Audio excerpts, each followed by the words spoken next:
So on the last episode of Make or Break, I took my Ultima up Santa pod and ultimately blew the engine to a million pieces.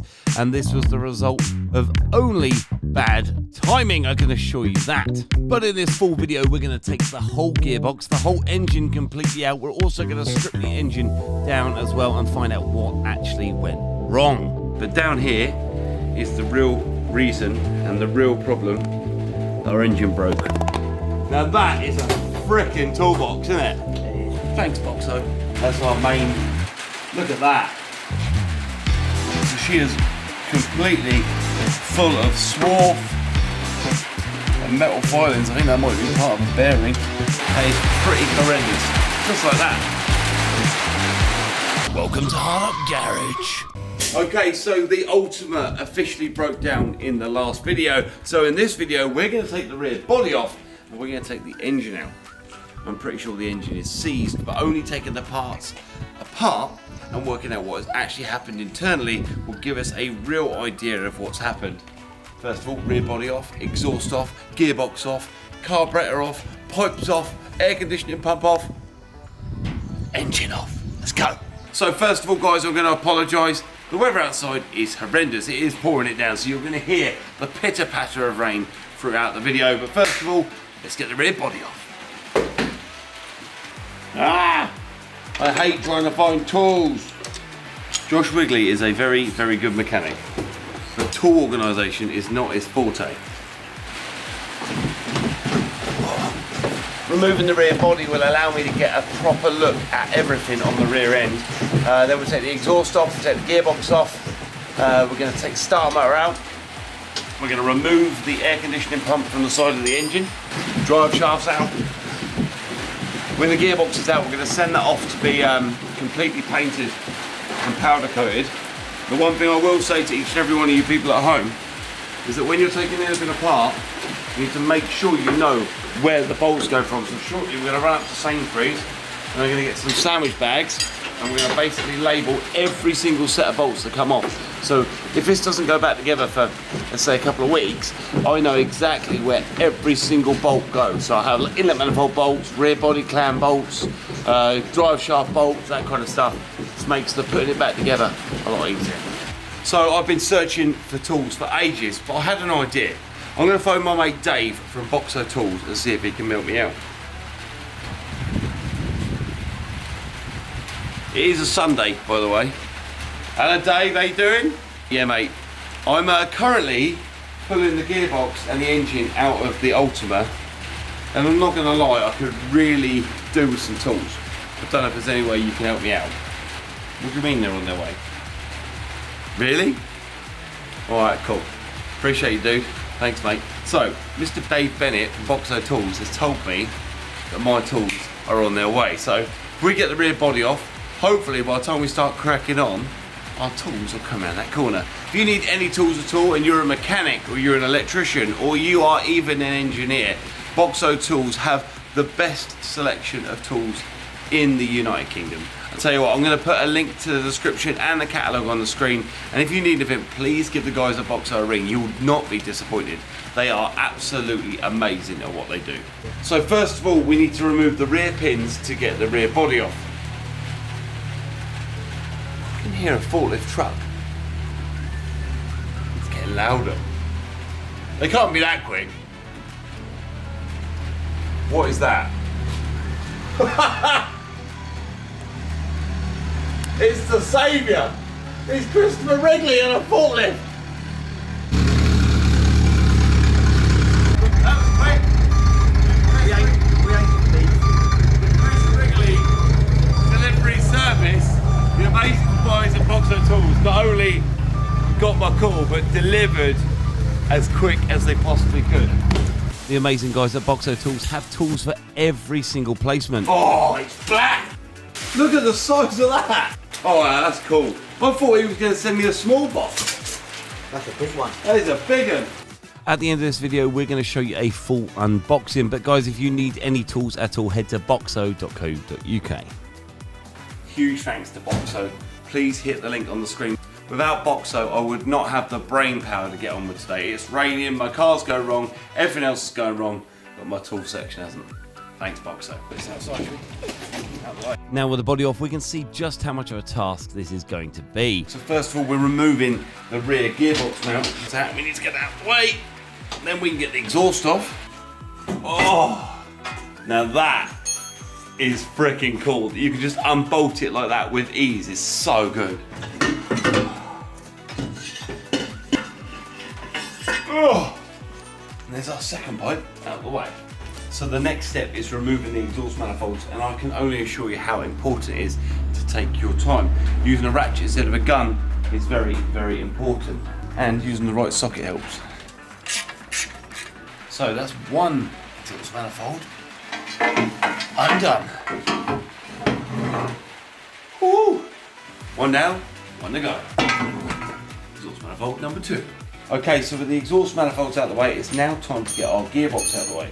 So we're going to disconnect both our drive shafts, take the start motor off, remove this vacuum box here, and then we should be able to disconnect the gear selector on the end and pull it out of the way. Okay, so now to remove the vacuum box, what this does, it regulates the pressure inside the gearbox and matches it to both sides. Here we go. The gearbox itself comes off from here. So you can undo these bolts here and slide the gearbox out and leave this bell housing adapter in place. And what I'm going to do is I'm going to remove, first of all, the gear selector.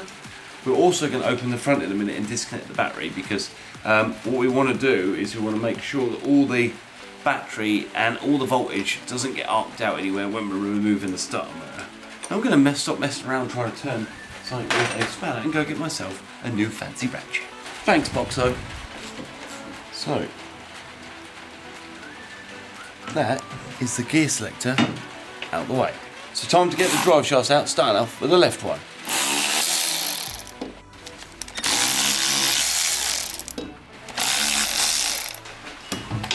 One down, one to go. Second drive shaft out. Winning. And now to disconnect the earth cable. Ooh. Now we've got to take the start motor off. And I found out what was wrong with our starter motor. So in the previous video, you saw the starter motor going woo, woo, it's because it's lost it off the end. This part here spins and actually engages in the flywheel, and that's why it wasn't starting. So we're going to have to get that sorted. And now to disconnect the clutch master cylinder. One clutch master cylinder out the way. And while I'm under here, I'm going to remove the 17mm, which is basically holding the bell housing on. So this is the bell housing bolt. Just there, I'm going to need a Boxo extension. Oh yes. Go in there, like that. That's our 2 lower bell housing bolts, because basically our long starter motor bolt was also a bell housing bolt securing the bottom of the gearbox. So that is that out. And now we're going to go up the top and see what else is holding up the top. So now what we're going to do is we're going to remove the top 2 bell housing bolts. And come in here a minute. So you would assume that this would normally be a bell housing, but this isn't. This is an adapter plate to adapt this bell housing onto this Chevrolet gearbox. So you've got these 2 17mm nuts down here, which I hope are going to undo, and they're not going to start moving, because if they can undo, that means I can remove the gearbox and actually leave the adapter plate in place, which makes life a lot easier. Now what we've got to do is remove this rear gearbox mount, because we can't move the gearbox at all without taking this out. So we've got a whacking grate 19, that should give us the free plate that we need. There we go. And that's the free plate that I was talking about earlier. I've got the washers and the 2 nuts back on the gearbox, so I do not lose anything. There we go. So the gearbox is actually pulling off of the adapter plate, so I can undo the rest of this 17mm nut over here, which is holding it on. This bolt itself, you have to pull the gearbox back to actually undo the nut fully. And even then the gearbox wouldn't come out. No amount of wiggling or waggling would make this bad boy move. It was stuck on something. It's going to be impossible. So we were struggling to get the G50 gearbox off the flywheel, and I assumed that we might have to remove the ring gear around the gearbox. But it actually turns out that there is this rod in here, and this very small Allen key bolt that I've undone. And what you have to do is put a bolt in the end, and then put the screwdriver against it, and pull this clutch release rod out. Like that. And then, if all goes to plan, our gearbox should now wiggle. Mr. Wiggly, can I borrow you? Your muscles? My big muscles. And just wobble it off the back a little. Ready? Oh yeah!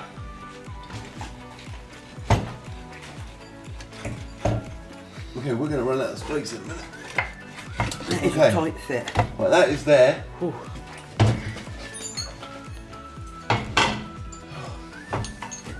There you go. The muscliest man both sides of Bobbington Tank Museum. High five.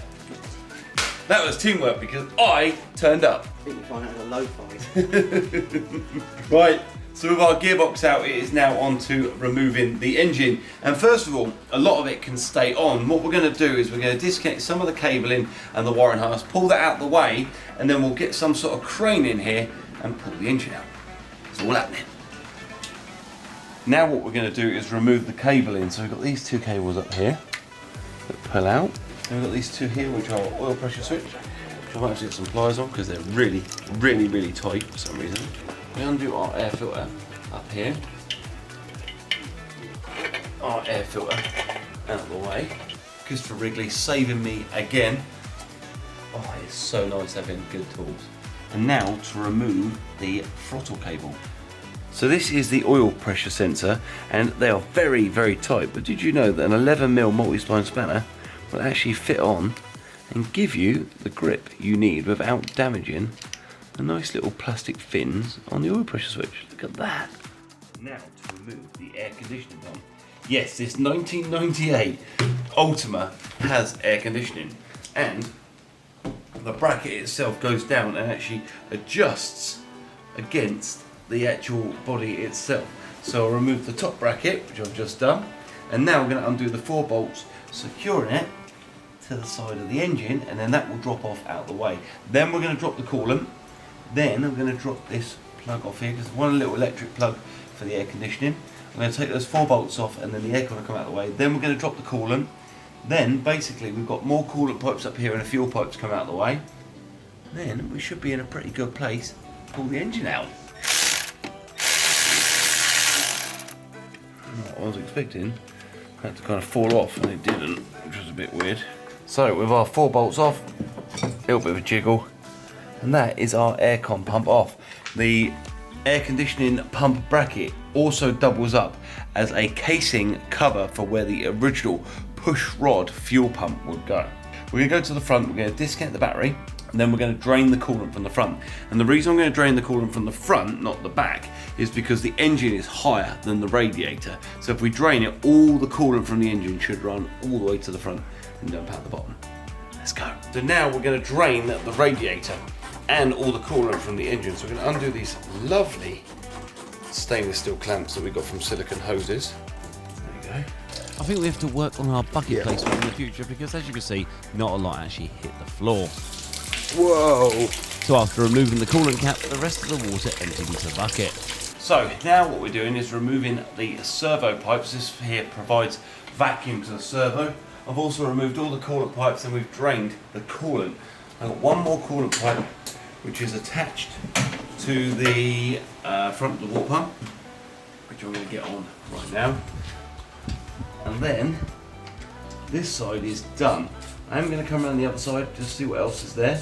So the aircon pump's out of the way. It looks as though our engine mounts may be the last bit holding this engine into the engine bay. So that's this side completely clear. We've got one engine mount this side, one engine mount the other side. I am going to pull the distributor out because I don't want that to get in the way when we lift it up on this bracket here. I don't want it to smash and damage the distributor. Normally I'd mark these leads, but they're going to be so easy to differentiate anyway because obviously we've got the video of where this part is. If you want to look here, second Matt, you see where this part is facing here. Our HT leads will correspond to the exact positions. So now what we're doing is removing the base bracket that holds the distributor in place. Okay, so the distributor itself, not only does the distributor work its timing out through this, but that nice flat bar in the bottom there is the part that actually powers the oil pump. Oh, What's taken off now? alternator, just removing all the electric in, all the plugs and all the wires off that, and then the coolant temperature sensor. How are the Boxo tools? Oh my god, just making the job so much easier. To go to a box and find everything I need straight away is just ridiculous. I love it. Do they feel nice? They feel so good. The teeth in the ratchet, I don't know how many teeth there are, and I will look it up and I'm going to put it on the screen. 72? Maybe 72 teeth, maybe. That is our engine nearly out. He's going for a hoist hunt. Going to find a big one. Thanks, Chris.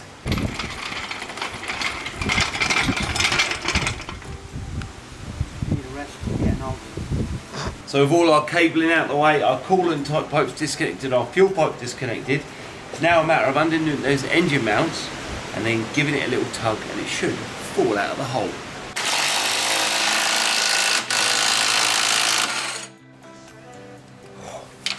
There we go.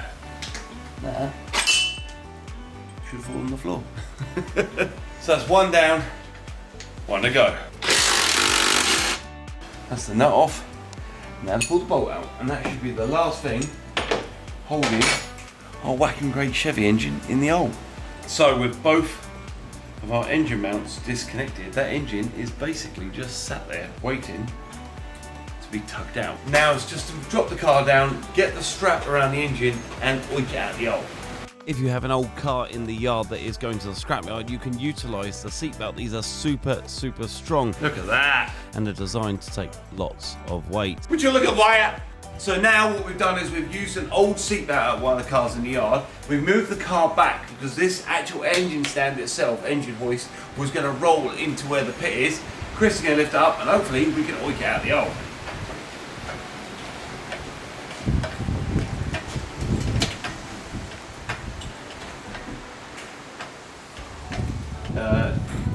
Yep, then up and out.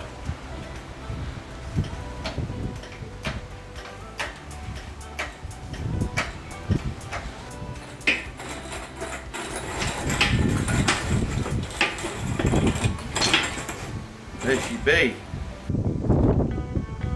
Oh, all is not lost.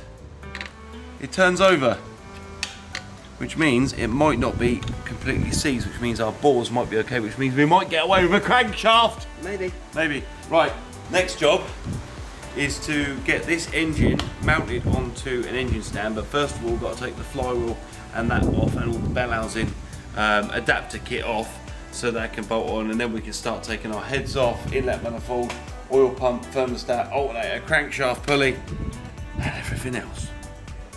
Yeah. And then you can get all this guy off the back. Yep. And you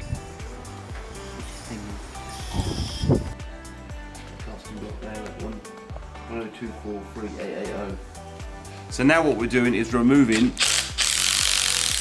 flywheel, which also attaches our ring gear. And if you can see here, if you want to come in close, Mr. Matt, we're missing a tooth on the ring gear down here. All the teeth are bent over, and also we've got chips out of the ring gear all the way around. So glad I have a brand new one coming from the amazing guys at Ultima. Ugh. There is our clutch and our ring gear all bolted together. Look at that. And the clutch is actually in quite good condition. That's fantastic news. We're going to whip the flywheel off, which is these 1, 2, 3, 4, 5, 6 bolts.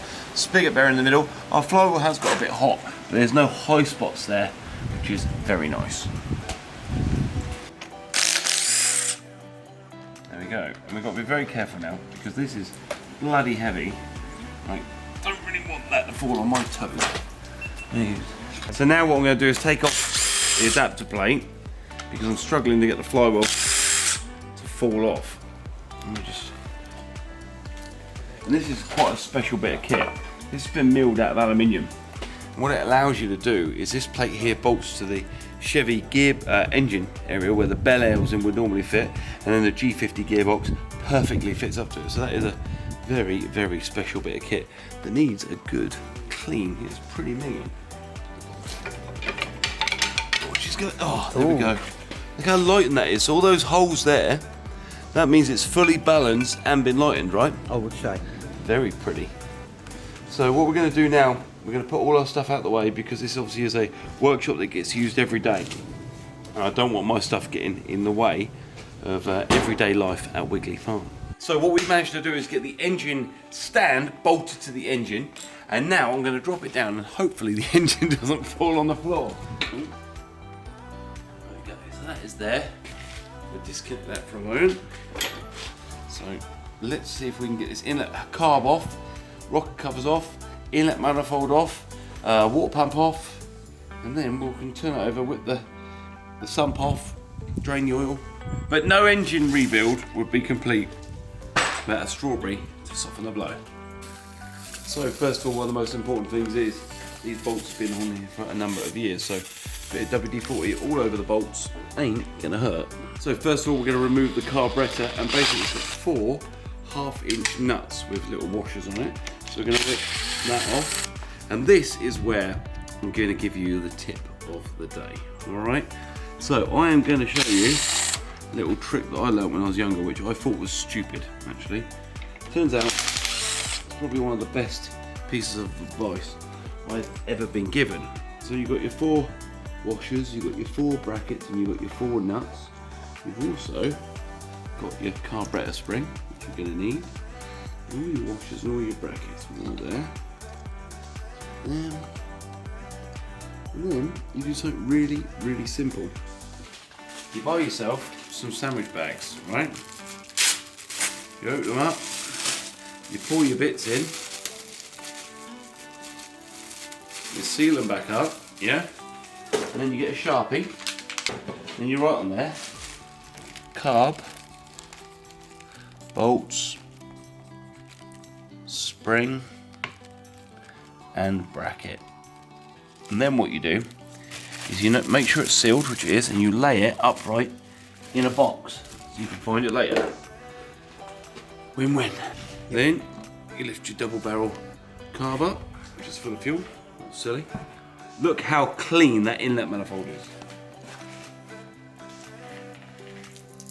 So that's a really good sign that this engine has been looked after, that the inlet manifold is that clean. We are now going to remove the inlet manifold bolts, and we're going to start off by number 1 looking at where these brackets go. So we know that that bracket there with the arch and the 2 holes goes on the front and the single one goes on the back. And we are going to put all these bolts once again in a sandwich bag. Is I'm going to do this by hand because these sockets and these tools aren't designed to go in an impact driver, so they would actually damage the sockets. And do you know what? I've just got my sexy set of Boxo tools, and the last thing I want to do is break them. Okay, so that's with our intake manifold bolts and our brackets. So I'm just going to write on there intake, slide them in the box. Now, with a little jiggle on my sexy Boxo screwdriver, this inlet manifold should come out to play. Ugh.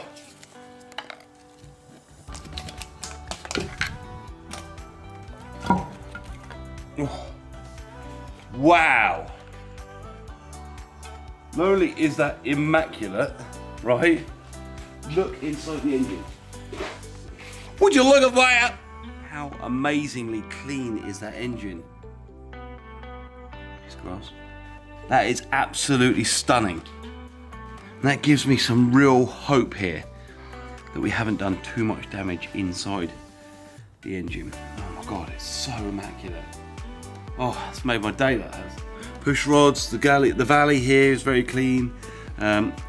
It's just very, very clean. I think what we're going to do now is try and whip off the all these ancillaries on the front so that we can get a better look at what's going on. And these are where it gets really complicated because there's so many different brackets that hold it on. So I need to make sure that whatever I do, I take note of where every single bolt goes. And how I'm going to do that is I'm going to leave that and that together so that I can see exactly where they went. And we can clean this up and wire brush it and make it look pretty. A little dipstick. And there we have our water pump. So I want to take this pulley off, but I don't know if I should just yet. So I'm going to leave that in place. We're going to whip the heads off and then we can turn the engine over. I'm going to grab a 3/8 ratchet quick and just see if the engine does turn over. What I might do is just whip out the spark plugs real quick, because the spark plugs are actually making the engine have compression because it's a sealed cylinder. If I remove the spark plugs, it will actually allow the exhaust ports to be open. Okay, so what we want to do is we want to see if the engine turns over before we start taking it apart. It does, but it's tight.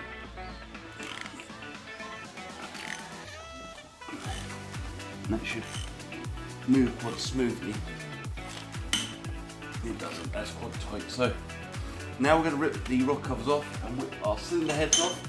I will get some cardboard because some of these items, when we take them off, we need to be like placed down nicely on the floor, and we don't want to damage any of the faces of the rock covers. So we'll get some cardboard in a minute, but let's get to whipping the rock covers off.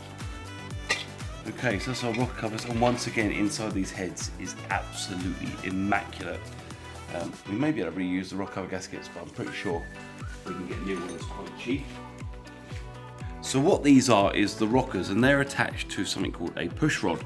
As the push rod pushes up on the camshaft, because it's connected by a chain in here, it will push the rockers up and that will open and close the valves. What I'm going to do, so I don't carry out any damage to any of the valves or the internals of the engine, is I'm going to undo all of these until they're very, very loose and remove the push rods. That way all the valves sink up into the heads and there's no interference at all. And as you can see, most people will be doing these with a gun. I'm doing them by hand because I don't want to damage anything, and I think it's really important. This engine is so clean inside that we just want to make sure that the rest of it is perfect. So with our rockers stripped off the top of the cylinder head, it is down to inspection time, and that means looking for any little parts of metal. But look how clean the top of this engine is. What I will be doing is, when I've got these out, I'm going to remove the push rods, and they're actually a roller push rod. So the actual camshaft itself sits on a roller bearing and pushes these up and down. So they're not individual to cylinder, because these will be adjusted with feeler gauges afterwards to make sure that each cylinder has got the right gap between the valve spring and the rocker. Now on to the other side, rocker cover. So rocker cover's out of the way, gasket is off. We've pulled the push rods out that side, we've taken the rockers off, so that means the head bolts need to undo on that side. But before that, we're going to take the rockers and the push rods out on this side. And now I'm going to be removing the cylinder heads, and there's a certain sequence in which you should normally bolt a cylinder head down, but also you don't want to unbolt one side of the head because it allows the head to warp like that. So we're going to undo it in a strategic manner and just work our way around in like a spider leg pattern, but alternating opposite bolts. So I wouldn't recommend you undoing bolts with a impact gun. You should do it with a ratchet, but this is how I've always done it, and I've taken out hundreds of engines. It's normally when you put it back together, you want to take your time and torque them down by hand. What I am going to do is, I have, thanks to Boxo tools, some leftover cardboard, and I'm going to place all of my head gasket, my head bolts, through the cardboard and do a pattern so that I put the bolts in the same places. Now I know this isn't needed to be done every time. As I've got a bit of cardboard, I'm going to do it. So what I've got here is just a bit of cardboard showing that the gearbox is at the back, which means the engine's pointing forward, and I'm basically notifying down how my bolts are bolted through the cylinder head. And I'm going to pierce some holes in this cardboard, and as I remove the bolts, I'm going to place them in here so I know where they go later. Remember guys, not to make your holes too big, because your bolts will actually fall out, and that ruins the whole point of doing this in the first place. So my first bolt through there, second bolt through there. There's our top cylinder head bolts all in place, and then just for the bottom ones, these are a different length. You see, you wouldn't want to be putting the bolts in and they are too short or too long. One side done, and we're going to whip our cylinder head out. So with a wiggle, I don't want to damage the cylinder head in any way, so I've got to find a way to give it a wiggle without damaging it. So there we go. Whew. And there's our super light aluminium cylinder head. Very, very nice. We've had to come in out of the rain because it's absolutely pouring it down. It's like a full-on storm. And now we're going to get the other cylinder head off. So it shouldn't take too long. Once again, we're going to put our bolts through our bit of cardboard. So that's all our bolts, completely safe, and we can't get them out. Now to whip our cylinder head off. Once again, I'm going to support the head because I don't want it to drop on the floor. I'm going to find a way where I can lever it without damaging the surface of the cylinder head. There we go. Another cylinder head off. This one, the head gasket itself has attached itself to the head, but we're going to be replacing these anyway. Once again, we're going to get them both skimmed. So with our cylinder heads off, our bores look surprisingly very good. I was worried that maybe, let's get a torch on so I can show you. So in here, there's no scratching and no score marks up the cylinder. We will probably have to give them a good hone. That's a really good sign. I was worried that maybe our pistons had caught on the side of the block, but it doesn't look like that at all. Now the heads are off, I'm going to turn it over by hand again. Obviously there's less compression on the engine now because everything's removed. I'm just going to turn it over and just see how well the pistons move. I'm going to pull this head gasket off. Okay. That is very tight. But the pistons are moving absolutely lovely. Is that mark in there? No. Yeah, it's locked up now. That's not good. And now we're going to drain the oil and just see how much swarf is in the oil. And this was fresh oil. Oh, look at that. That is the, basically it's a magnet on the end of the sump bolt. And that is completely covered in swarf. So we know we've got some internal bearing failure, which is not good. We'll drain the oil, we'll turn the engine over, we'll whip the sump off, and then we'll go from there.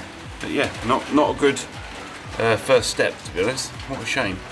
So with the engine now fully drained of oil, both cylinder heads removed, we're going to turn the engine over and see if we can remove the sump, and then we can start freeing off the bottom end by disconnecting the pistons and removing them, and also removing the crown bearings. That was a big move. And now we are removing the sump, because the sump is where all the oil is normally held. And then we should be able to find out what's going on and see what bearings are damaged. See if our strainer on our sump is blocked, and just see how everything is looking, because the top of the engine looks absolutely immaculate, which is a shame, because if all goes to plan, hopefully the bottom of the engine will also look nice and pretty. But you know what, we'll find out in just a moment. I'm still putting my lovely nuts and bolts once again in sandwich bags and labelling every single one. It's a lot easier to find two bolts that look the same but don't go in the same place. Remember that always, guys. There we go, so that's all our sump bolts out, and then we've got these brackets that run either side. I may need a little screwdriver, Matt, if you can grab a screwdriver down there, sorry. These little brackets here, Just a little way. you good? Yep. These little brackets here obviously allow the weight to be evenly distributed along both sides of the sump. So yeah, nice and easy. And they are completely different either side. They're sided. This one's got a dipstick part on it, so you don't need to label them at all. Pop them in the box with the rest of the stuff. And I'll reseal my sump bolts. Put them in the bag. And now we will pop our sump. And now to wiggle off our sump. And I would like to replace, oh look at that. So she is completely full of swarf and metal filings. I think that might be part of a bearing. I think we might need a new sump. Over there. We've got lots of swarf and lots of filings on our oil pump. but inside our engine it actually looks very, very clean. What we're going to do is whip our strainer off. I'm going to get some glue roll and just wipe some of this off. We're going to whip our strainer off. The catch pan will also come off out of the way. Whip our oil pump off. We're going to replace the oil pump anyway, and then we'll start looking at the bottom of the engine. What you can see is, I know it looks like a shiny metallic paint to you, but there's actually metal filings in the oil, which is not very good at all. The oil pan that hits along the bottom also is held on by one bolt, which also holds our oil pump on. And this part here is the bit that goes in the bottom of the distributor and turns and produces the pumping effect of the oil pump. So there you go, one oil pump for the user. So what I'm doing is I'm marking the pistons, and what I'm using is this punch here. All you do is push it and it'll actually put a hole in your glove. But actually if you push it, watch this, push it down with your hand, it puts a little divot in. So you go 1, 2, 3, 7. But, ladies and gentlemen, we found out what happened. First of all, these bearing caps should be quite tight. And those are tight. These are nice and tight. That one's tight. That one's tight. That one's tight. But look at this one. Loose as a goose, right? But down here is the real reason and the real problem that our engine broke. What you can see is this part here has actually come out the side of the bearing casing. So what my plan is I'm going to remove just this piston first, okay? Because I think if I remove that piston, my engine should turn freely, because I think that's what it's jammed up against. So now I've marked all my pistons from 1 to 8. I'm going to remove 1 to number 3 first. Now I'm sure there's someone out there going to tell me there's a reason why you don't do that, but I want to see if that's the only reason why my engine is seized. So Mr. Wrigley, got it all apart. This one's nice and tight. This one, Not so tight. not so tight. This one, look down there.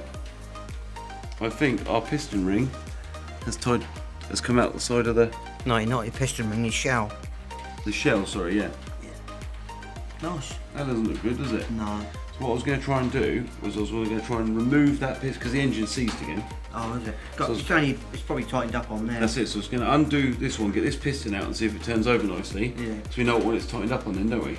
Yeah, well, it would have tightened up on that, because that's obviously the one that's not happy. Very sexy Boxo extension. That might work if it'll fit. Might not. Ooh, look at that. There we go. Okay. This is nice. Have you ever seen that? Yeah, that's what happens, isn't it? It's quite a common Obviously, thing. it's got red hot. Look at it. You can see the colour of it. It's all around here is black. And there, so it's got very warm. So we undo him, and then knock him out, and then if the engine turns over nice, we know what one let us down, yeah? It doesn't matter, because you're going to have to have it ground and Hey. I would say you're going to have to get the conrods, either new ones or get them resized. Oh. Ready? Try and knock that piston out. Oh, Chris, if you don't mind catching that piston for me.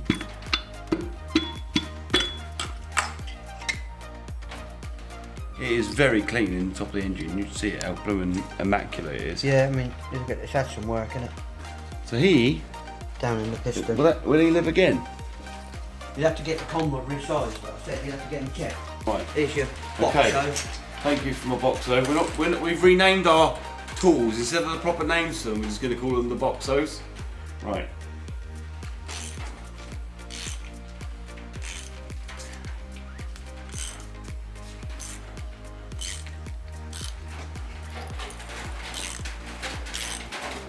There you go.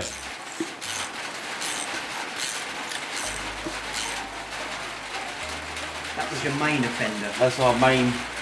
Look at that. Wow, so the shell itself's got so hot that it's actually gone down the side of the piston ring and come out the side of the cap itself.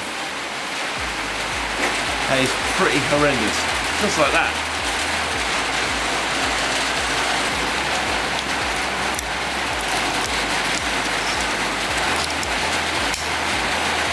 That is 2 separate shells that have basically melted and forced their way out the side of the cap. Look at that.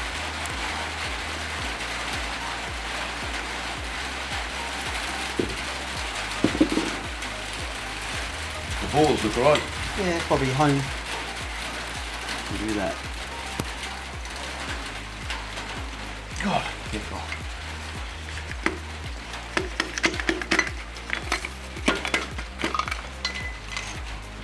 Pistons look very nice, don't they? They do. Did you put the shells back in these or not for now? No, No, no point. Put the cap back on. So as you can see here, the wear on the crankshaft is severe and there's a score line all the way around, which means it may not be reusable. Off with the crank. Now what we've got to do, we've now got the crank pulley, which is also a balancer, off. We're going to take off this timing cover, and I'm pretty sure you have to replace this every time because it's got cracks and splits in it. So we'll just undo that, and then we can look at our timing gear. We'll have to take our timing chain off, unless it is a set of gears. Some of them are just gears like that, like a gearbox, that run together instead of a chain like the old school. So we'll whip this off, and then we can disconnect our crank from our camshaft and pull the crankshaft out of the engine. Okay, with our bolts out of the timing cover, a little bit of a tweak, and that should come off to reveal if we've got timing gears or a timing chain. Look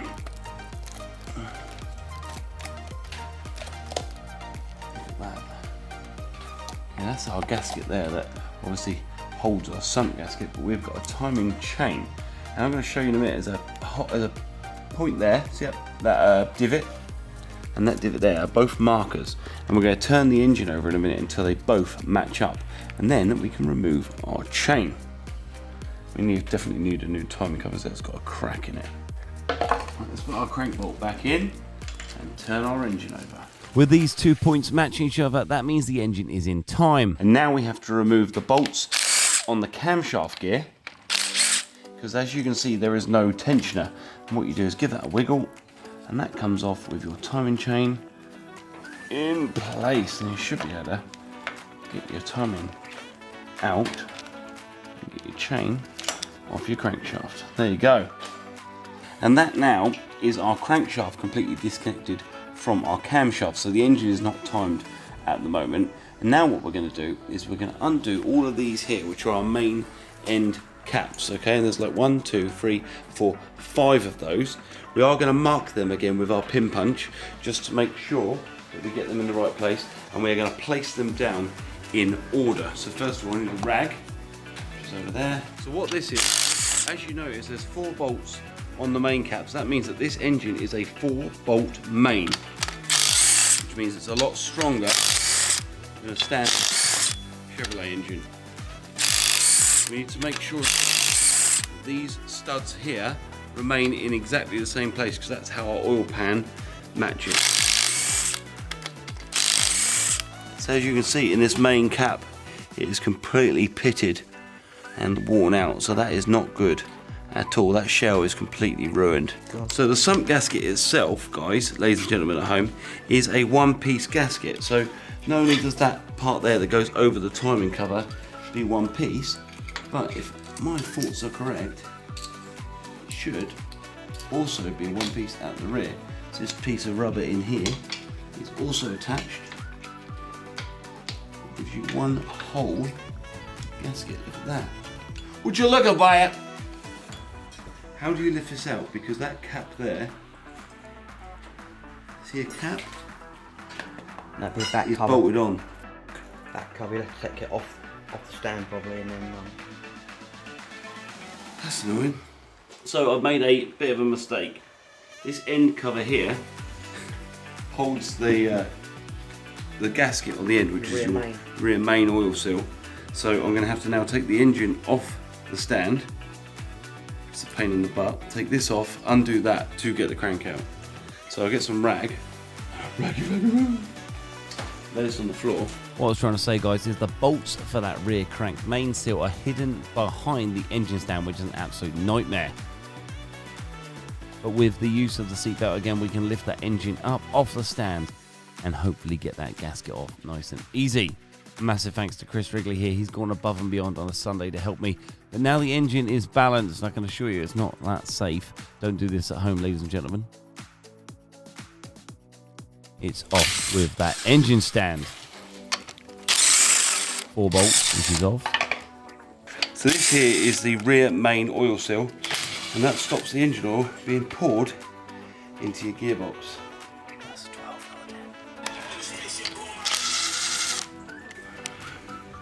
Gently.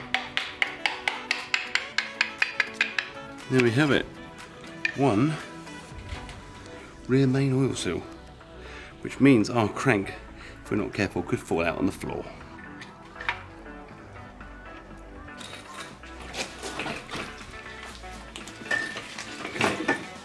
Yep. So there we go. We have our rear main oil seal off. Our engine's back on the stand.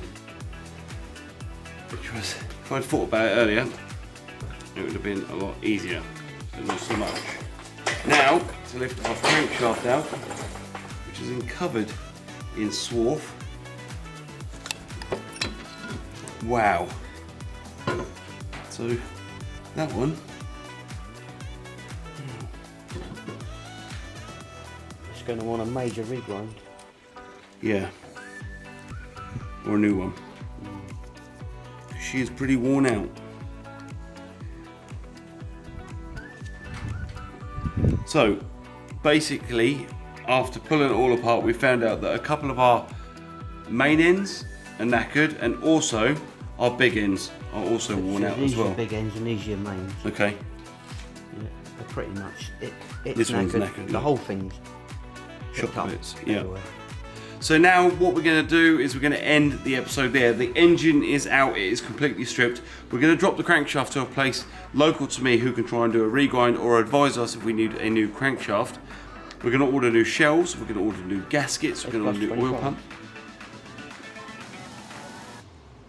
Plus 25s, okay. Already, So though there's a crankshaft kit online that's got a plus 30 set of pistons, cranks and conrods to make this a stroked engine. And what a stroker means is that the pistons go up and down, and that makes the capacity inside the pistons 5.7 litres. So if you were to basically fill every single cylinder whole with water, you get 5.7 litres in.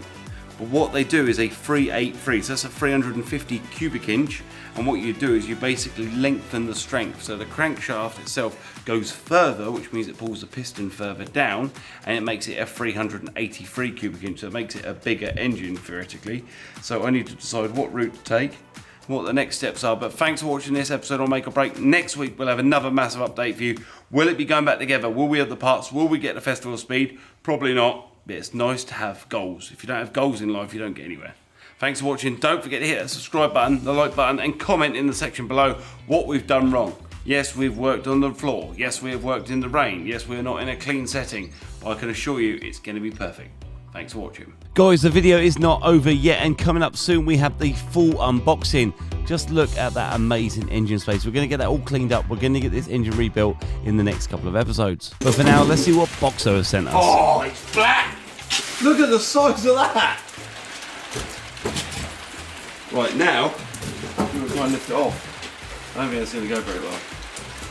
Oh, it's not too bad. Ready? Yeah. 1, 2, 3. Oh. What? Oh, look at that! The size of it! locked. Not allowed in. Right. Wow. This is cool, man.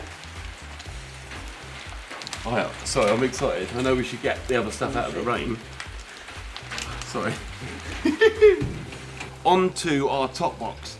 And I wasn't expecting them to send me such a huge toolbox, and I am super excited. I haven't even started on the Ultima yet. And I don't need to, because at least I've got the right tools, which, to be honest, the hours I'm going to spend unboxing all this, I'm going to save finding tools first time. Christopher Wrigley! I need someone to help me undress the top box. Ready? Whoa! This is not an ideal unboxing video in the rain, but it will show the durability of Boxo tools. Oh, mate. That is a Boxo toolbox.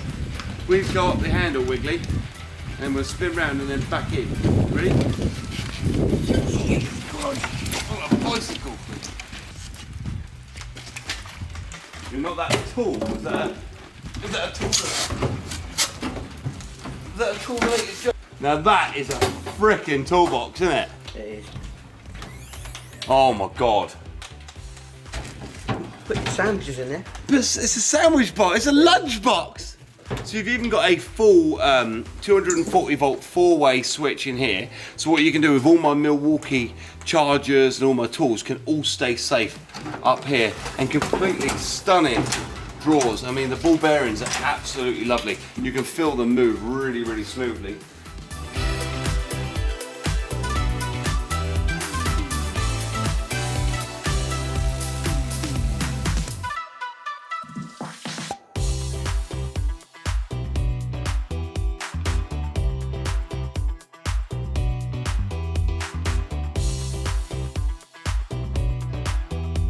So with the toolbox out of the rain, we're going to investigate what other amazing parts we've got in these boxes. Oh, these are cool. Okay, I didn't realise what these were. Aluminium anodised handle covers. Oh, they are sexy. Where do they go? They go like that.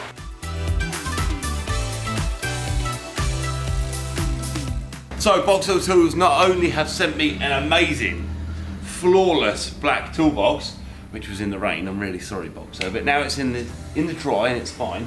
They've also sent these anodised bright red satin and gloss decaled liners, aluminium handles, which just give it that personalisation. But at the moment it's empty. But behind that, I'm going to grab this real quick, of these two boxes here. And this is where the guys at Boxo really know you, okay?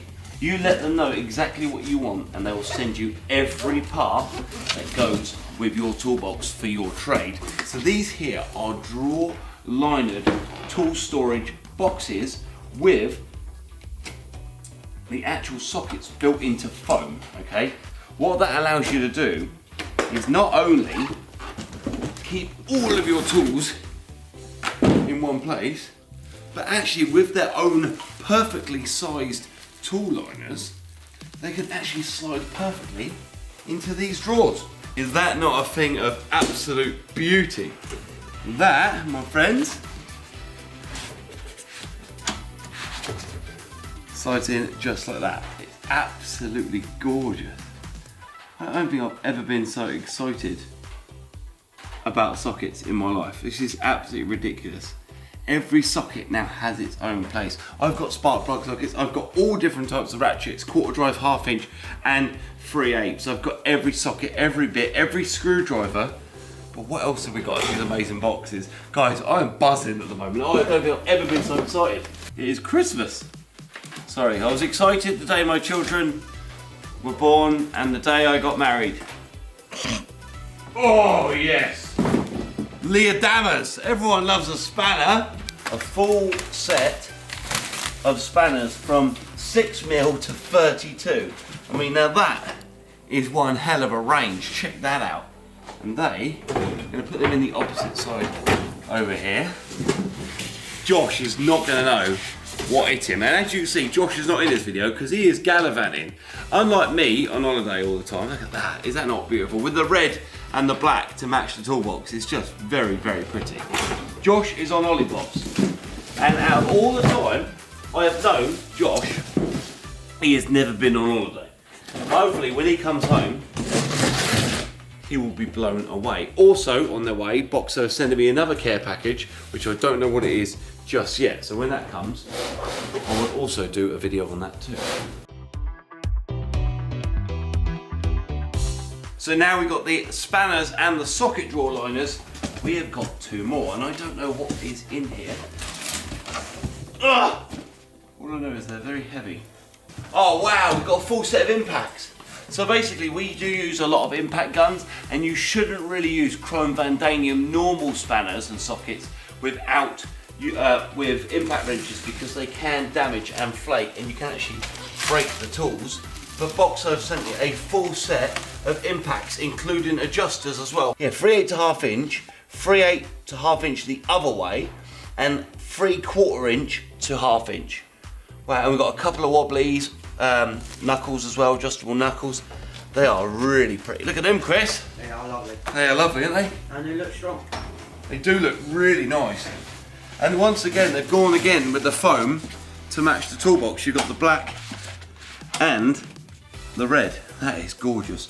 I'm gonna move, so in this drawer here, these are our nuts and bolts, and the nuts and bolts themselves are gonna be used to bolt on the handle that allows us to move the toolbox around safely. So I'm just gonna pop that up there, and here are perfectly cut and sized drawer liners so that we can put it here and it won't actually scratch the paint when we put other items in. But I am super excited. On to our last but not least box. Right. That is heavy. Oh, screwdrivers! And if there's something that Josh Wigley is good at hiding in places that only he knows, it is screwdrivers. Alright? So there we have a full set. Flat, Phillips, Torx, absolutely every single screwdriver I'm going to need to remove the engine. So basically, thanks to Boxo tools. Without Boxo tools, I'm pretty sure we would waste countless amount of hours, not only looking for tools, but not having the right tools too, and having to go get new tools. So thanks to Boxo. There's one more thing in this box here, which I think is really important. This here is a full-on box cover for the toolbox. So when we're done and we're dusted, the toolbox doesn't need to get dusted. This here will go over the top and completely cover it up for when we're not using it. Huge thanks to Boxo. Please hit the link on the screen. Without Boxo, I would not have the brain power to get on with today. It's raining, my cars go wrong, everything else is going wrong, but my tool section hasn't. Thanks, Boxo.